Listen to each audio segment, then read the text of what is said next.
doesn't sound very classified to me. You don't let highly classified things just float down in the desert where your enemies, spies, can look at them. And the basic materials used in Mogul, like paper-backed foil, would never be confused for an alien spacecraft. You can go down to the grocery store and buy a Hershey bar, and what it's wrapped in is the exact same material that the radar targets are made from. So nobody would have been mystified by this. And then there are the famous photographs. Jesse Marcel Jr. insists the material in the picture is not what he saw. It was not the same. It's not at all. Roswell researchers say there's one explanation. The government switched the debris. And they believe there have been other suspicious doings as well. Jim Mars points to this 1995 GAO report. They came up with no document stating that it was a saucer or there were aliens, but what they did find was that all of the communication records in and out of Roswell between 47 and 48 had all been somehow misplaced or destroyed. In 1997, the Air Force releases yet another report, this one called Roswell, Case Closed. Air Force officials hope this will explain once and for all any doubts about alien bodies.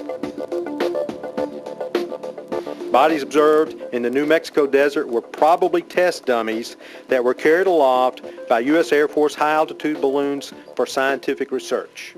But there's a problem with this explanation. Air Force records show that test dummies weren't used until 1953, 6 years after the crash at Roswell.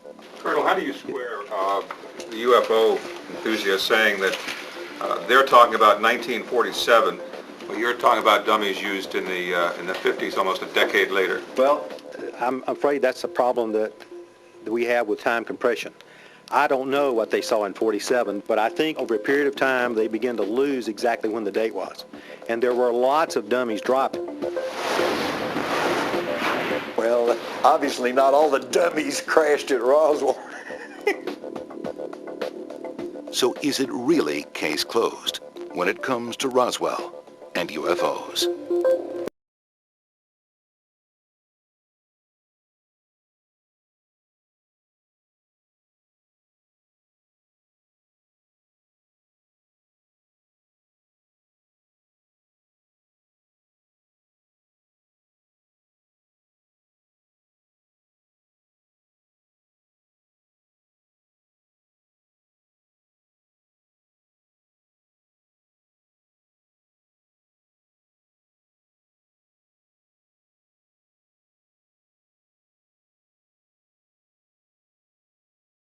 You were coming, I again called a friend of mine who was a Navy doctor during the same time period we're talking about, slightly after that, and he all of a sudden was healing a pilot, a person who had been a pilot. And he began to tell him a story, and he basically said, one day I was up in one of the faster airplanes that we had, and I had something that was a spherical object that was ahead of me.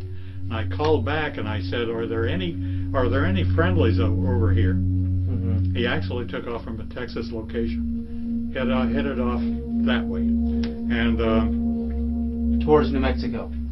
And they said, well, no, there's no friendlies here. He said, not only that, but he's accelerating away from me, and yet I have the fastest airplane that's been designed. And which at that time was... And therefore it can't be one of us. Well, that was... And he said, well, they said, well, you have the weapon on board. It was a new design. Oh. And he said, go on ahead and shoot it down. And so he did. He shot down the Roswell craft. Do you know who did it? He said, don't give the people my name, nor give you know this nor man? give. No, you certainly. He shot it down. He's a very dear. What kind of a weapon? The doctor is a very dear friend of mine. What kind of a weapon? I don't know. We have all kinds. Because bullets were only 1,500 miles an hour back then. We have magnetic pole.